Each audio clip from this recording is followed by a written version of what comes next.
Praise the lord. యేసుక్రీస్తు వారి నామంలో ప్రతి ఒక్కరికి శుభాభివందనాలు తెలియచేసుకొంచున్నాను. పరిశుద్ధ గ్రంథంలో అనేక మంది భక్తిపరులు దేవుని సన్నిధిలో విజ్ఞాపన ప్రార్థనలు చేసినట్లు మనం చదువుతాము. స్వస్థత కొరకు పరిశుద్ధ గ్రంథంలో అనేకములైన ప్రార్థనలు చేయబడినవి. వాటిలో కొన్నింటిని ఈ వీడియోలో ధ్యానించుకుందాము.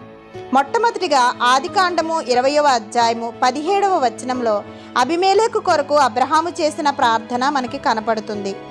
అబ్రహాము దేవుణ్ణి ప్రార్థింపగా దేవుడు అబీమెలెకును అతని భార్యను అతని దాసీలను బాగు చేసెను, వారు పిల్లల్ని కనిరి అని వ్రాయపడి ఉన్నది. రెండవదిగా 2వ సమూయేలు గ్రంథము 12వ అధ్యాయము 17వ వచనంలో జబ్బు పడిన తన బిడ్డ కొరకు దావీదు చేసిన ప్రార్థన మనకి కనపడుతుంది. దావీదు దేవునికి వ్యతిరేకంగా చేసిన అపరాధమును బట్టి దేవుడు బత్షెబ దావీదునకు కనిన బిడ్డను మొత్తడం వలన ఆ బిడ్డ జబ్బు పడుతుంది. ఆ సమయంలో దావీదు ఉపవాసం ఉండి లోపలికి వెళ్ళి రాత్రంతా నేల మీద పడి ఆ బిడ్డ కొరకు దేవుణ్ణి బ్రతిమలాడతాడు. అయితే దావీదు ప్రార్థనకు దేవుని వద్ద నుండి సమాధానం రాలేదు. మూడవదిగా మత్తయి సువార్త 8వ అధ్యాయము 2వ వచనంలో ఇదిగో కుష్ఠరోగి వచ్చి ఆయనకు మ్రొక్కి, ప్రభువా నీకు ఇష్టమైతే నన్ను శుద్ధినిగా చేయగలవని ప్రార్థన చేసినట్టు మనకి కనపడుతుంది. ఆ కింది వచనంలో అందుకు ఆయన చెయ్యి చాపి వాణ్ణి ముట్టి, నాకిష్టమే, నీవు శుద్ధుడువు కమ్మని చెప్పగా తక్షణమే వాని కుష్ఠరోగము శుద్ధి ఆయను అని వ్రాయపడి ఉన్నది. ఇక్కడ ఈ స్వస్థత కార్యము 2 మాటల్లో వ్రాయబడినప్పటికీ ఆ దినాల్లో కుష్ఠవ్యాధి సోకిన వ్యక్తి దేవుడు మోషేకు అనుగ్రహించిన ధర్మశాస్త్రం ప్రకారము అపవిత్రుడుగా ఎంచబడేవాడు. అలాంటి వ్యక్తిని ఎవ్వరూ ముట్టుకునేవారు కాదు. కానీ క్రీస్తు వారు ఆ వ్యక్తిని ముట్టి స్వస్థపరిచారు. నాలుగవదిగా మత్తయి సువార్త 8వ అధ్యాయము 5-9 వచనాల్లో తన సేవకుని కొరకు ఒక శతాధిపతి చేసిన ప్రార్థన వ్రాయబడి ఉన్నది. ఈ శతాధిపతి రోమ్ సైన్యంలో 100 మంది సైనికులకు నాయకుడు. ఈ శతాధిపతి యేసు ప్రభువుని నిస్సందేహంగా నమ్మాడు. దేవుడు ప్రభువారికి వ్యాధులపై అధికారమును ఇచ్చాడని ఇతడు నమ్మడమే కాక అతని గృహంలో సేవకుని గురించి క్రీస్తు వారిని ప్రార్థిస్తున్నాడు. ఇతని విశ్వాసం చాలా ప్రత్యేకమైనదని ప్రభువారు మెచ్చుకున్నారు. ఆ కింది వచనాల్లో శతాధిపతి దాసుడు స్వస్థపడినట్టు వ్రాయపడి ఉన్నది. ఐదవదిగా మార్కు సువార్త 5వ అధ్యాయము 6-7 వచనాల్లో అపవిత్రాత్మ పట్టిన మనుష్యుడొకడు చేసిన ప్రార్థన వ్రాయపడి ఉన్నది. ఇక్కడ దెయ్యం పట్టిన ఒక వ్యక్తి గురించి వ్రాయబడింది. తమ అదుపులో ఉన్న ఒక మనిషిని దెయ్యాలు ఏం చేయగలవో ఈ అధ్యాయంలో మనకి కళ్ళకు కట్టినట్టు వ్రాయబడి ఉన్నది. ఈ మనిషి అంత బలంగా ఎవరికీ లొంగకుండా ఉండటానికి గల కారణము అతనిలో ఉన్న దెయ్యాలే. అయినా యేసుక్రీస్తు వారు ఎవరో దెయ్యాలకి తెలుసు కాబట్టి క్రీస్తు వారు అపవిత్రాత్మని విడిచి పొమ్మని గద్దించగానే ఆ అపవిత్రాత్మ, యేసు సర్వోన్నతుడైన దేవుని కుమారుడా, నాతో నీకేమి, నన్ను బాధపరచవద్దని కేకలు వేసినట్లు ఈ వచనాల్లో మనం చదువుతాము. ప్రభువారు ఆ దెయ్యములను గద్దింపగా అవి ఆ మనుష్యుని విడిచి పందుల్లో ప్రవేశించగా ఆ మంద సముద్రపు దారిని వేగంగా పరిగెత్తి సముద్రంలో పడి చచ్చెను. ఆ మనుష్యుడు స్వస్థపరచబడ్డాడు. ఆరవదిగా మత్తయి సువార్త 9వ అధ్యాయము 18వ వచనంలో తన కుమార్తె కోసము యాయీరు చేసిన ప్రార్థన కనపడుతుంది.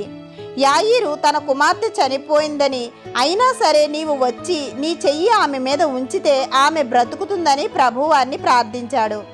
క్రీస్తు వారు యాయీరు ఇంటికి వెళ్ళి ఆమెను బ్రతికించారు. ఏడవదిగా మత్తయి సువార్త 9వ అధ్యాయము 20-21 వచనాల్లో 12 సంవత్సరముల నుంచి రక్తస్రావ రోగం గల స్త్రీ చేసిన ప్రార్థన వ్రాయపడి ఉన్నది. యేసుక్రీస్తు వారి వద్దకు యాయీరు రాగా అతనితో వెళ్ళుటకు బయలుదేరిన సమయంలో 12 సంవత్సరాల నుంచి రక్తస్రావ రోగం గల స్త్రీ క్రీస్తు వారి చెంగును ముట్టుకున్నది. ఆ దినాల్లో ఈ వ్యాధి ఉన్నవారు అపవిత్రులు. వారిని తాకిన వారు కూడా అపవిత్రులుగా ఎంచబడతారు. సమాజంలోనికి రావడానికి కూడా వీరికి అనుమతి లేదు. అయినా ఈ స్త్రీ ప్రభువారి మీద విశ్వాసముతో నమ్మకముతో సమాజంలోనికి వచ్చి క్రీస్తు వారిని అడగకుండా ఆయన వస్త్రపు చెంగు ముట్టుకున్నది. నమ్మకంలోని ప్రభావాన్ని చూడండి. నమ్మకం అంటే బైబిల్లో వెల్లడి చేసిన తన మాట, తన స్వభావం ప్రకారము దేవుడు ఖచ్చితంగా జరిగిస్తాడని విశ్వసించడం. మనలోని నమ్మకము ఎవరైతే మనల్ని బాగు చేస్తారో ఆ ప్రభువు సన్నిధికి మనల్ని నడిపిస్తుంది. ఈ రక్తస్రావ రోగం గల స్త్రీ క్రీస్తు వారి వస్త్రపు చెంగు తాకగానే ఆమె స్వస్థపడింది. 8వదిగా మత్తయి సువార్త 9వ అధ్యాయము 27వ వచనంలో ఇద్దరు గురుడివారు చేసిన ప్రార్థన వ్రాయబడి ఉన్నది. ఈ ఇద్దరు క్రీస్తు వారి వెంట వచ్చి, దావీదు కుమారుడా, మమ్మను కరుణించుమని కేకలు వేశారు. ఇక్కడ కూడా మరోసారి నమ్మకం యొక్క ప్రాధాన్యత రుజువు చేయబడింది.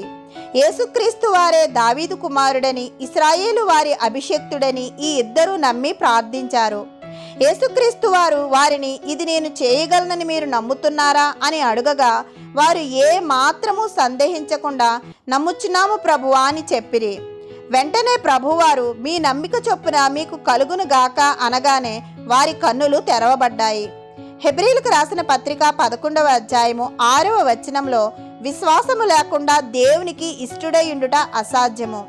దేవుని వద్దకు వచ్చువాడు ఆయన ఉన్నాడనియు, తన్ను వెదుకు వారికి ఫలము దయచేయువాడనియు నమ్మవలెను కదా అని వ్రాయపడి ఉన్నది. దేవునిపై విశ్వాసము అన్నది ఎంత ప్రాముఖ్యమైనదో మనం గ్రహించాలి.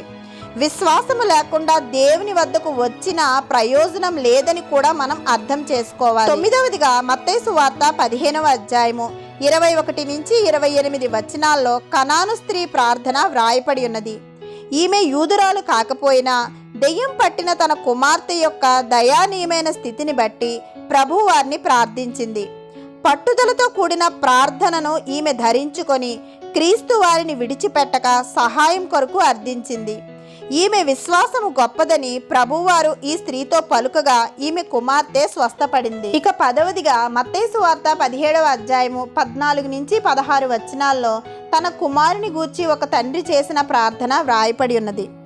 వారు జన సమూహమునొద్దకు వచ్చినప్పుడు ఒకడు ఆయన యొద్దకు వచ్చి ఆయన ఎదుట మోకాళ్ళుని, ప్రభువా, నా కుమారుణ్ణి కనికరింపుము, వాడు చాంద్ర రోగి అయి మిక్కిలి బాధపడుచున్నాడు, ఏలయనగా అగ్నిలోనూ నీళ్లలోనూ తరచుగా పడుచున్నాడు. నీ శిష్యుల యొద్దకు వారిని తీసుకుని వచ్చితిని కానీ వారు వారిని స్వస్థపరచలేకపోయిరని చెప్పి. ఈ వచనాల్లో ఆ తండ్రి తన కుమారుని యొక్క దీనస్థితిని ప్రభు వద్ద ఎలా ప్రార్థిస్తున్నాడో మనం గమనించాలి. ఇక 18వ వచనంలో, అంతటా యేసు ఆ దెయ్యమును గద్దింపగా అది వానిని వదిలిపోయెను. ఆ గడియ నుండి ఆ చిన్నవాడు స్వస్థత నొందెను అని వ్రాయపడి ఉన్నది. 11వదిగా లూకాసు వార్త 17వ అధ్యాయము 12 నుంచి 16 వచనాల్లో 10 మంది కుష్ఠరోగులు, యేసు ప్రభువా, మమ్మల్ని కరుణించుమని కేకలు వేసిరి. ప్రభువారు వారిని వెళ్ళి యాజకులకు కనపరుచుకోమని చెప్పగా వారు నమ్మి యాజకుల వద్దకు బయలుదేరగా వారి వ్యాధి స్వస్థపరచబడింది.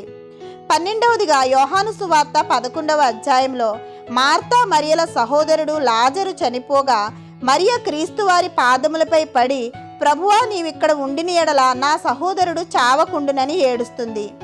అయితే ప్రభువారు లాజరు చనిపోయి సమాధి చేయబడిన 4 దినములైన తర్వాత సమాధి వద్దకు వెళ్ళి లాజరు బయటికి రమ్మనగా చనిపోయిన వాడు ప్రేత వస్త్రములతో బయటికి రావడం లేఖనాల్లో వ్రాయపడి ఉన్నది. అయితే యోహాను సువార్త 11వ అధ్యాయము 40వ వచనంలో ప్రభువారు మార్తతో, నీవు నమ్మిన ఎడల దేవుని మహిమ చూతువని నేను నీతో చెప్పలేదా అని మాట్లాడారు. విశ్వాసము ఎంతటి శక్తివంతమైన క్రియలు చేయగలదో రుజువు చేయడానికి ఈ సందర్భము ఒక నిదర్శనము. ఇంకనూ పరిశుద్ధ గ్రంథంలో అనేకములైన స్వస్థతలు, గొప్ప శక్తివంతమైన ప్రార్థనలు, వాటికి జవాబులుగా ఆశ్చర్యకరమైన అద్భుత కార్యాలు వ్రాయబడ్డాయి. అయితే మన జీవితంలో, నిజ జీవితంలో ఇవన్నీ సాధ్యమేనా లేక రాతల వరకేనా అంటే బైబిల్లో రాయబడిన ఏ మాట ఎన్నడూనూ తప్పిపోదు. విశ్వసించి ప్రార్థించినప్పుడు దేవుని అనేకమైన అద్భుత కార్యాలు మన జీవితాల్లో జరుగుతాయి. నా పని పట్టుదలతో విశ్వాసంతో ప్రార్థించడం.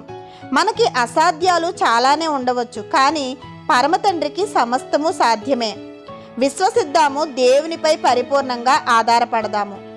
మన ప్రభువైన యేసుక్రీస్తు వారి కృప మనందరి జీవితాల్లో సమృద్ధిగా ఉండాలని ప్రార్థిస్తూ ఆమేన్. దేవుని మాటలు మీకు నచ్చితే లైక్ చేయండి, సబ్స్క్రైబ్ చేయండి.